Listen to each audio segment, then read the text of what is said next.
because we have a special year this year. This year, Erev Pesach falls on Shabbat. Since Erev Pesach falls on Shabbat, there are many, many halachot which you might not have learned in the past. Even those who might have done more than one or two Leila Seder, even if they've done 5 or 10, they might not have come across these halachot. And therefore, they're not the halachot that one needs to learn them again, understand that, the intricacies sometimes that can be involved in it. And therefore, so I've made some bullet points on my words. I'm going to share that with you so that we can follow it together. I think it'd be a nice way to get through it. And there you go. There you go. Dun, dun, dun. Yeah. Okay, I think everyone can see this. Okay, just gonna get that. Here we go. Okay, so when Erev Pesach falls on Shabbat, everything really moves one day back. Okay, but obviously there are going to be some halachot. And 1 second before I continue, I just want to say one more thing. There are a lot of, especially in Pesach, there are halachot, and there are a lot of minhagim which follow, right? Even minhagim that sometimes don't necessarily even make sense sometimes.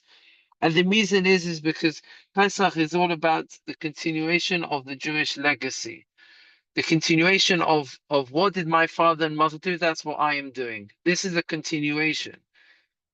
Our forefathers left Egypt, and so too we're leaving Egypt now in that same manner. And so too, anything that they did, really, we continue.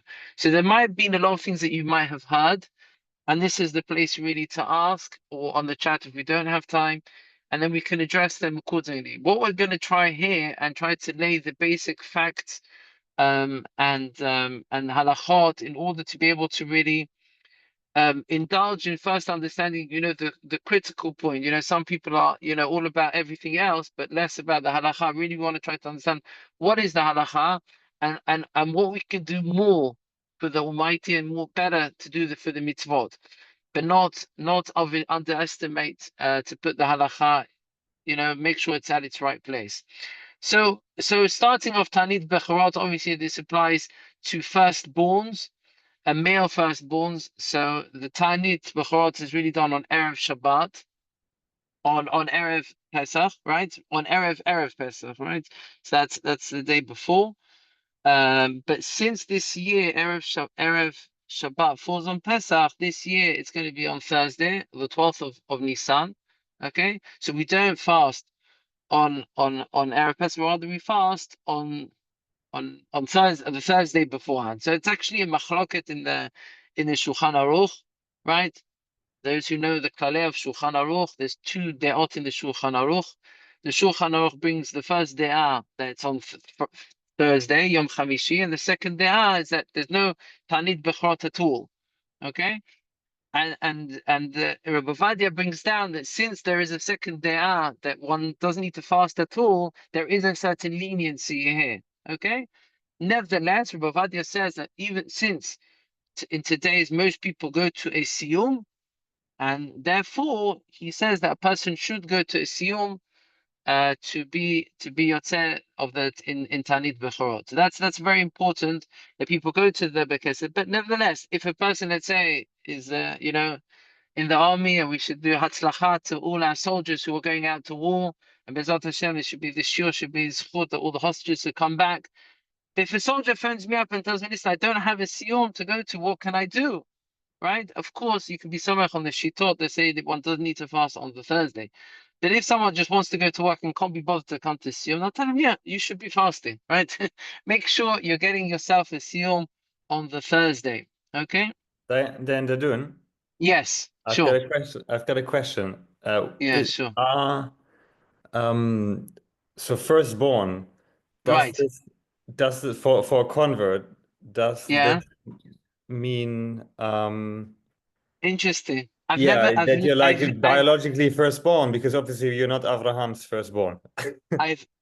No, I've never thought of that. It's definitely not firstborn. It probably is if you're firstborn, but it probably means that every convert is a firstborn. That's what you're asking, basically.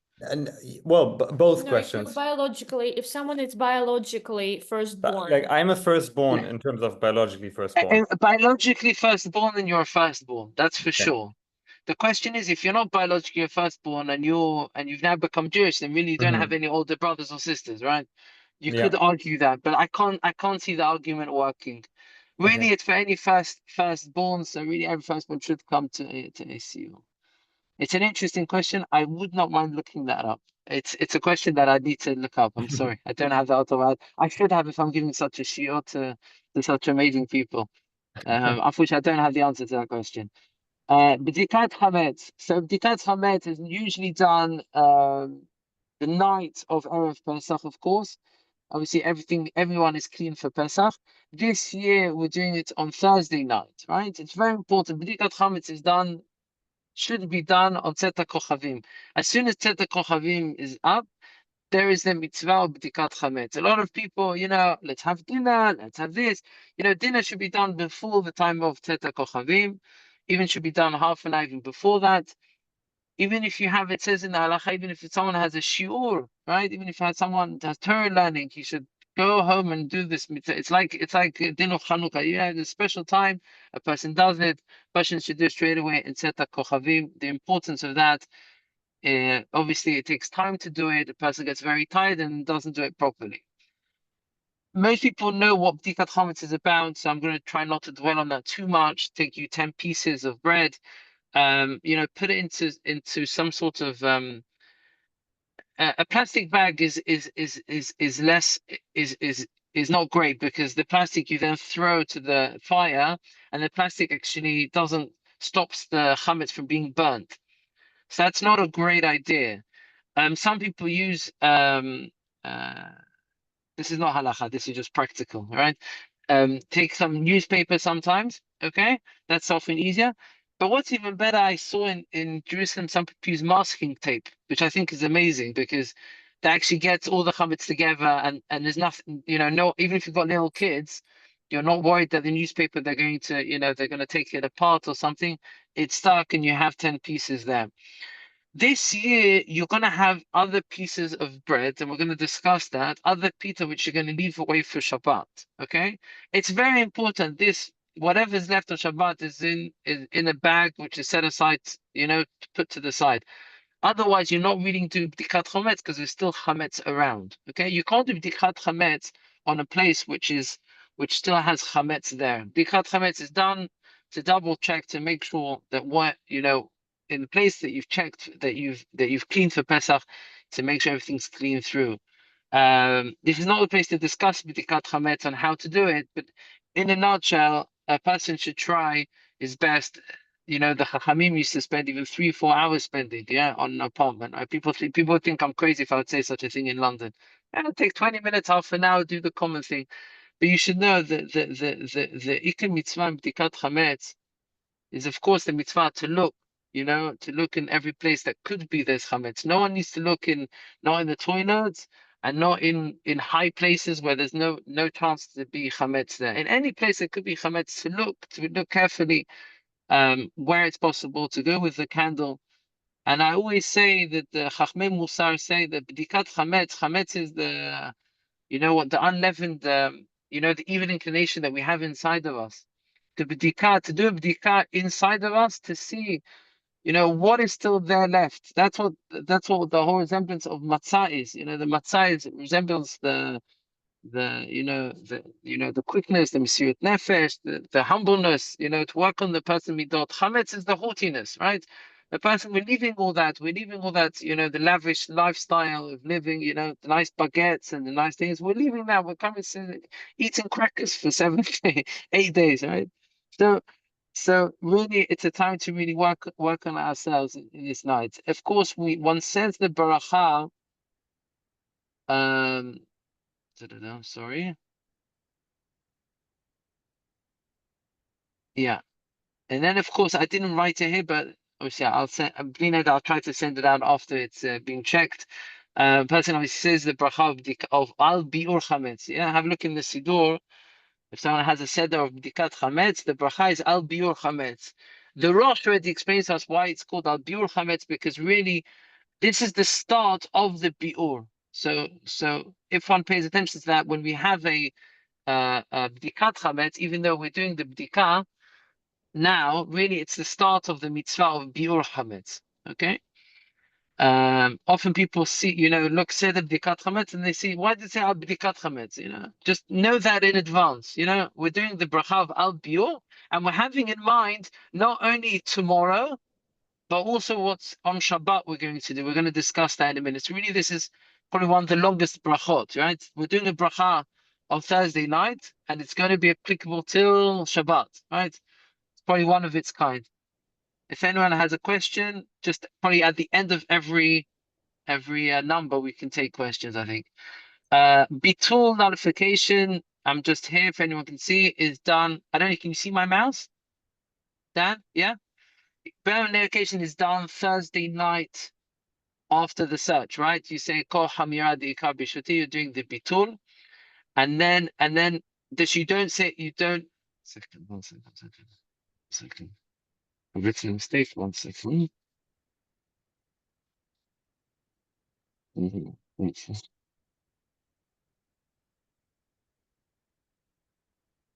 Yeah.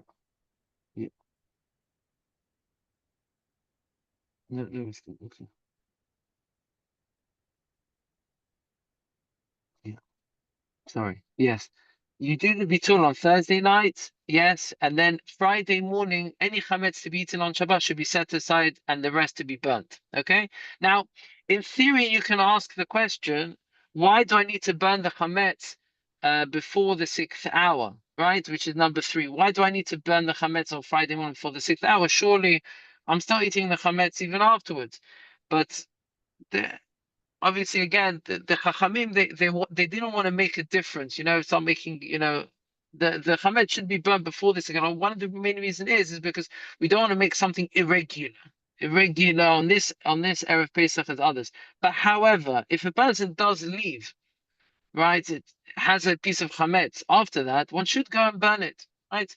On a different Erev Pesach, there's different halachot. What happens if a person founds a piece of chametz after the time it should be burnt, and after the time it should be seen? So in this case, a person can still go and burn it. However, the burning of chametz should take place before the 6th hour. Okay. Ramon does write specifically. He says that even if one didn't manage, right, to burn beforehand, one can still burn throughout the Thursday. I'm sure, and on Friday, sorry, until the time of Adlaka. I'm sure in London there is a certain place that you can come and burn the chametz, obviously to a certain time. Everyone should check his, as we say, his local Orthodox rabbi. Number 4, the preparations before Shabbat. Now this is the big thing because people don't realize this. That actually on Shabbat they say, "Oh my gosh, I forgot this. Oh my gosh, I forgot this." So it's important. Sure. Hello. Just a quick question from the chat. I put Sure. in. Do I you have to can't do see the it? chat because I'm sharing the screen. Forgive me. It was 1 sec. Do you have to do anything to exempt your Shabbat chametz from bitul? No, because once you're saying the bitul, right, your kavanah is obviously not on what you are having, only on what you've left, if that makes sense. So when you're having in mind the bitul, you're having in mind any other chametz apart from this bag. That's what you're saying to yourself, right? Yeah, that makes sense. Okay. Number 4, preparation for Shabbat. Like I'm saying, this is important. Everyone has his own list. And this is just, I've thrown in here a few lists. Maybe I can add a few. Maybe you can add, and I'll add it in here. It's important to note. Okay. So best to prepare in advance the lettuce, especially if you're in Israel or any other places. That lettuces need to be checked more thoroughly. In England, I think if you buy there's a certain lettuce which is quite clean, which obviously just need to be washed off. But if there are any lettuces that one needs to check, or any other items that he might have for the Leila Seder, each person according to his customs, right? If there's anything that need to be checked, charoset to be made, don't wait. Oh my gosh, Shabbat, I made charoset. Okay, now I need to do beshinoi. I need to ask Miriam. Maybe she knows, how to do it. She to do sheti ve'erev, and to make sure just get it all ready beforehand. These things should be done beforehand. The shank bone, if you need to burn it a little bit, whatever your custom is to do for that Seder night, make sure it's ready, because the preparations are not allowed to do until after Shabbat has ended. And after Shabbat has ended, you only want to just get the Seder, you want to get the table ready, you want to get everything ready. You don't want to be involved in preparing all sorts of foods. Okay. I had a question Um, on the shank bone. Sure. So obviously I'm vegetarian. Is it Yes. halakhically commanded to use a shank bone, or is there something that you can use instead that's like symbolic of the shank bone? Shank bone is only symbolic. We don't actually eat it. No, I know, sure, but Vegetarian means you can't even look at the no, you can meat. look at it, but it's like, We're not gonna make it. we're not going to make it and like have the stuff that's around it, right? So it like I wouldn't I'm have just trying to think if there is there's always something else you can use if you don't have something, but I don't know if shank bone is one of them. To tell you the truth. But you can buy just plain shank bones with nothing else on. Oh, sure. Just the Oh. bone itself without Yeah. any flesh. Yeah, that is definitely enough. Yeah. Okay. Yeah. Yeah.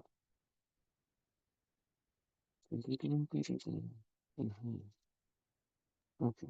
Just to add here, Dan, we know a family, I don't know if it's correct, but they use like a big bowl of lettuce instead of the bone because the father of the family is vegetarian. What do they use? They just put a big, iceberg salad.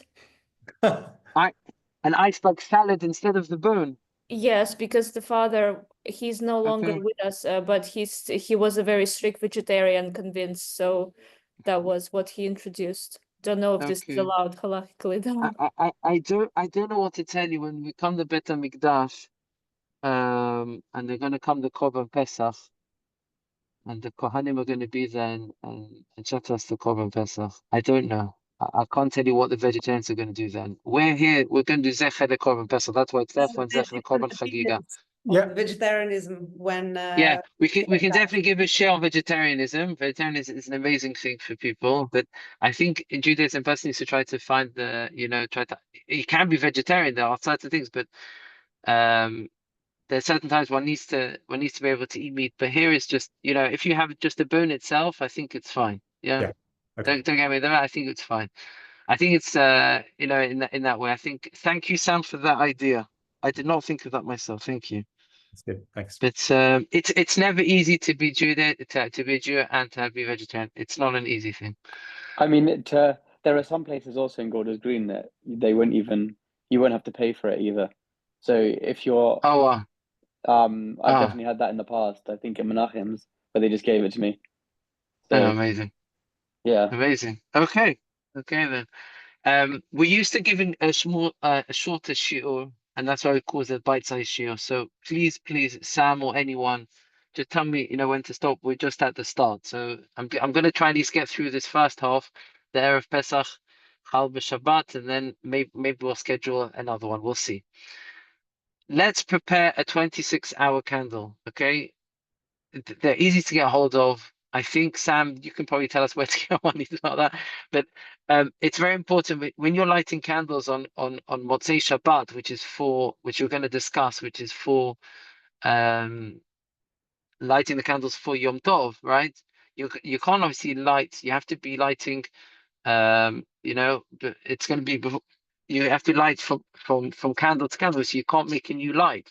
As soon as Shabbat ends, Yom Tov comes in. Right, so you can't light a new light. So you need to have the light already handy, and then pass from one to the other, right? If that light goes out, how are you going to light candles? I don't know what the answer is. I don't know if there's a gas stove on. I don't know exactly what the issue, how it works there. The best way is to have a 26-hour candle beforehand. Okay. A lot of people don't know. It's the next point. Is matzah is actually muktzah. Does anyone know why it's muktzah? Anyone give any ideas? Everyone learned Hilchot Muktzah, I think, quite well. It has no use on Shabbat, assuming the Shabbat is not during Pesach. So basically, because you're not supposed to eat matzah before Pesach, you're not supposed to touch it, and it's muktzeh. Is it, Mahmoud? Yeah, Chazak Baruch, Gabriel, Chazak Baruch. So really, there's absolutely no it's asur to eat it. Yeah, it's not only the minhag is not to eat a week before, a month before, but there's an isur to eat on Erev Pesach, right? To eat matzah, right? And therefore, the matzah becomes mukta. Now, this can be a big issue because people want to put, their matzah in a certain place, and it's just make sure it's in a place that's out of reach. Okay. Let's see. Shabbat meals and chametz use. So chametz may be eaten. So this is so just before we read this, let's go on. The Shabbat is an issue. Why? Because you're coming into Shabbat, right? You can't eat chametz and you can't eat matzah, and you need to have meals on Shabbat, right? So how can we go about that? So the first two meals are less of a problem because both meals we can have before the time limit, which is on Shabbat, which is the fifth hour, right? The fourth hour for eating and the fifth hour of disposal, right? So you can see on the calendar exactly what time it comes out. I'm sure Sam knows it by heart already and can tell us exactly what the time in London is. But that's the time we finish eating. You can have 2 meals of bread at that time. Now, what's the problem? The problem is that no one wants to have bread after his wife has cleaned the whole house for Pesach. And he's gone around and checking, right? So no one goes and buys a challah. No one buys anything. Someone even say, don't buy pita, buy laffa. It's got even less flour on it, right? You buy the most, you can have pita, have like a place, people usually eat in a place that's very, very easy to clean, very, simple and easy to make sure that place is clean, right? We don't want to have to, after everyone's worked so hard for Pesach, having to clean up on Shabbat, the crumbs and everything that happens. Even if you have small kids who are eating, make sure they're eating with hashgacha, make sure that you're looking over, making sure what's happening. So that's very important. Having pizza or any soft roll that obviously doesn't have crumbs on it, and not going over the top. It should have 2 pitot or whatever. Whatever's necessary really for those two seudot. We don't have bal tashchid. Obviously, anything that's left, one needs to dispose of it, right? There are ways of disposing it, but you don't have to want to throw away tons of stuff. They say in Chazal, Chacham enav berosho, right? The Chacham has his eyes literally in his head, means he sees in the future, right? He sees what's going to happen. What's going to happen? You're going to have one piece of pizza and you're going to be filled up. So why do I need to buy 3, right? So make sure you have enough to make sure you'll be able to get through those 2 meals. The meal must be finished early enough to allow time to dispose of it, and then the remaining chametz properly. The normal way of disposing, there are a few ways. The first, I think, is obviously the best, is obviously to crumble what's left and flush it down the toilets. If you've got, a dustbin within the area, you can put a bit of economica and just throw it out. You can give it to a non-Jew. Yes, non-Jews, not if they're partners of non-Jews. You might have partners who are non-Jews in the middle of the gerut process. You can't sell them chametz. You can't give them chametz. It doesn't work. You can't have chametz in your house, and even though your non-Jewish partner might be there, and she can say, "Okay, I'll have it," and then it's be okay. Firstly, a non-Jew who is part of the gerut process is considered like a Jew. Number one. Number two, even if it is a non-Jew, it can't be part because at the end of the day, it's your house. Okay, so again, if a non-Jew can take it, if you've got a next door neighbor and he takes it, that would be fine, right? In any event, the final nullification obviously is recited, before the chametz deadline, which is normally done on Erev Pesach. Here, it's actually done on Shabbat. Now, common sense tells me that if I need to eat and finish eating by the 4th hour, right? Some people don't get up on Shabbat till after the 3rd hour, right? You still need to go to Shacharit. Shacharit, I'm sure, done early, and I'm sure there's a quick shliach tzibur. Sam will make sure there's someone quick there, so make sure people will get back on time, and make sure they've finished the Su'udah well in time. Now, any questions before we continue? Okay, so I think the main crunch is the Su'udah Shlishit. Okay, now the Seder here is where people learn out, what do we really need to do for Seder every single week, right? So everyone's like, oh, we don't really need to wash hands. Where does that all come from? Is the whole halakhic debate is here regarding Seder on Erev Pesach, where you can't eat bread and you can't have matzah. So what does one actually go about to do?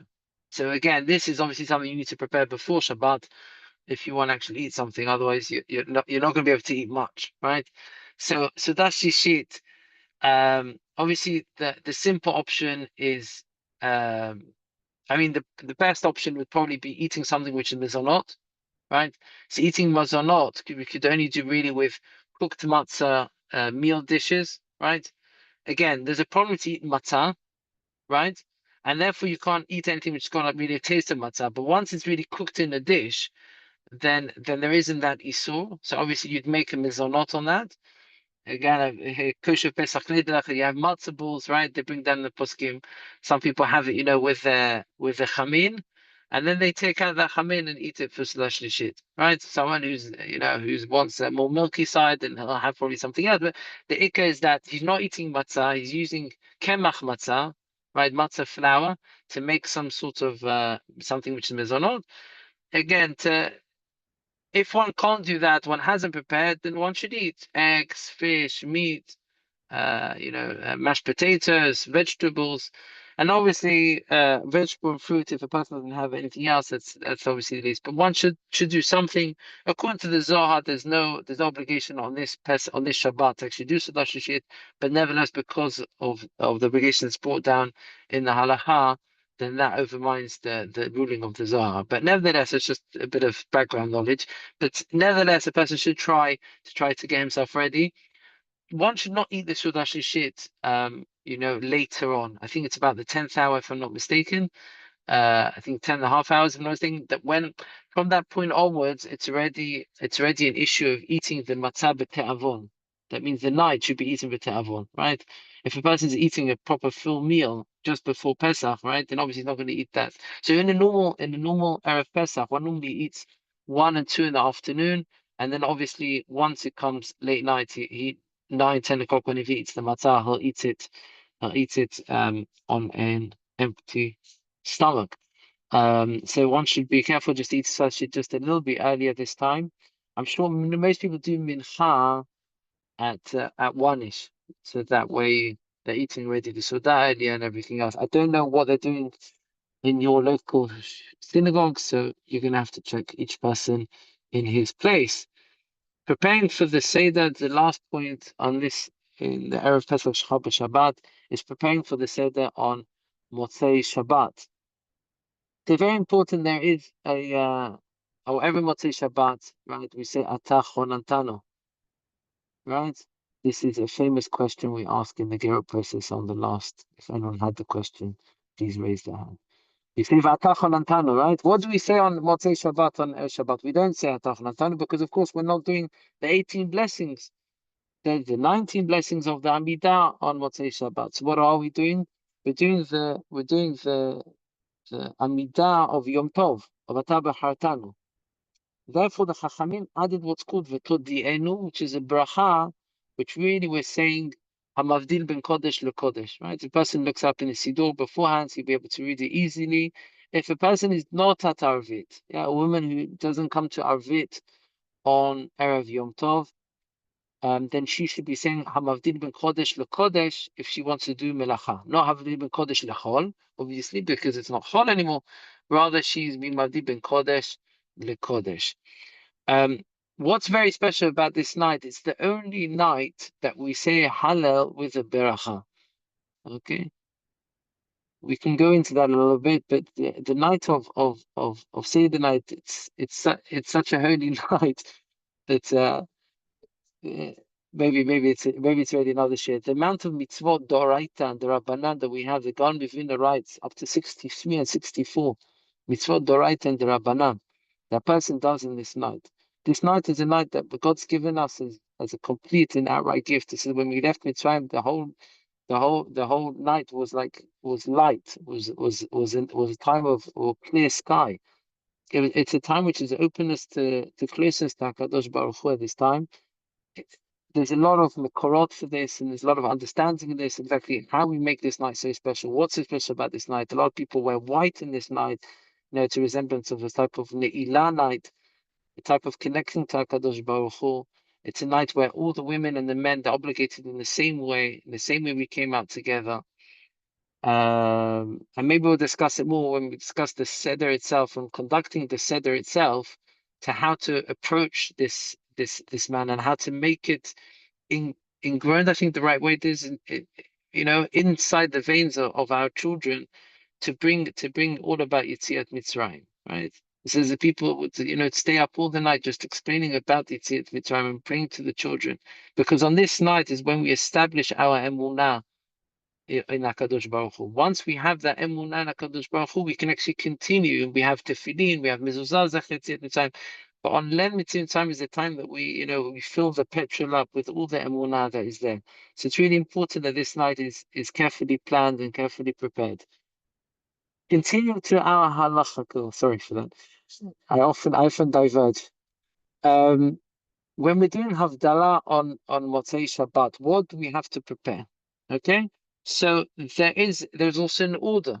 Okay, there's an order brought down. It's called Yak Nahaz. Yak Nahaz, as you can see on the Torah, it's Yayin, Yud, Kiddush, Kuf, Ner, Nun, Hey, Havdalah, Zman, which is Zain or Zaz. So Yak Nahaz. Okay, you've got it in the Siddur, but just important to be careful, that when you don't drink before you finish reciting all the brachot. Obviously, you have Yain, which is Bret Bria Gefen, and you have the Kiddush, which is Ata B'chatan. Now, you have a ner, right? What ner do you have?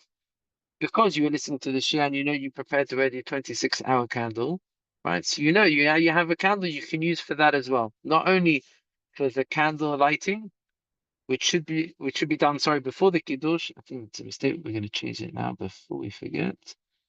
There we go. There we go. All right. We're doing the Kiddush, and then we're bringing the Ner. We're doing the bracha of Havdalah. Remember the bracha of Havdalah? We have 4 brachot in Havdalah. The Kiddush, the wine, the smelling the besamim, the sight to see the candles, and then the Havdalah itself, which is to be Mavdil ben Kodesh L'chol ben Ola Chosher in Israel Amim. Right? That bracha is called Havdalah. Okay, so we do Ner Havdalah. Obviously, there's no besamim. Besamim we only do if it goes out to a hole, because we're taking out the neshama. We need to smell something. We don't have the smell. And then we have Zman, we have Shechianu. Obviously, Pesach, we say Shechianu. It's interesting, there is customs to stand or to sit, because, of course, as we all know, Havdalah, we sit, Kiddush, we stand. Okay. Havdalah in synagogue, we stand because everyone is standing, so they should stand together. But Havdalah, we should be sitting. And therefore, the Sephardic custom is to stand, because we're doing Kiddush here. That's the main point here. We're doing Kiddush, that takes precedence. And so we stand and do the Kiddush. It's actually the only Havdalah we do standing is in such a scenario. But there are different customs for this. The candle lighting I didn't mention, I'm sorry. The candle lighting for Yom Tov is done after nightfall, right? A woman should light when nightfall comes out, before she starts preparation. Make a beracha, ladlik ner shel Yom Tov, and then make the beracha of Shechianu. She misses the Shechianu, okay. She listens from her husband that says Shechianu on the Kiddush, okay.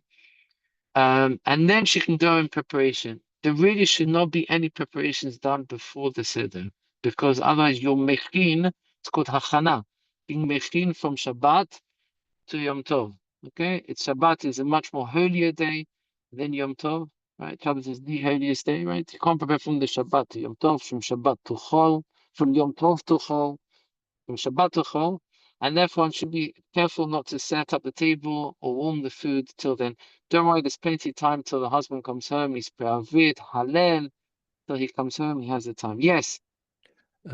Stupid question. So we do say Shehecheyanu twice. No. The woman says. Then I misunderstood you. We first have the candle lighting, for Yom Tov and then Shechianu. Shechianu. Yeah, right. Then It's a very good question. It's actually a very Then we good have the question. line Kiddush, and now I'm confused. Now I'm stuck. Yeah, very good. Albert, it's a very good question. I'm glad you brought it up. Shechianu is made on the day. The fact that they came in when we say Shechianu, V'kiman, V'yan, Lazman Hazeh to this day, right? A person came to a special day, make Shechianu, whatever day it might be. Now, when does his day really start? His Shechianu. When do you make that statement of Shechianu? So the Chachamim tell us, when does the woman make Shechianu? When she lights the candles for Yom Tov. Ladik Nesh Yom Tov. That's the time she should make Shechianu, right? However, Chachamim tell, when does the husband come home? When does the husband start his day? So correct, he's in shul, he does the arfit, he does the halal. But when does he come and start his day, his feast, his understanding? When does he come in? When he does the kiddush, and that's why he does it in the kiddush. Again, a woman, she forgot in the lighting of the candles to say Shechianu. She shouldn't just say it anyway. She should say it after she lit the candles. If she forgot, she say, okay, I listen to my husband, and then I'll say with him the Shechianu. Does that make sense?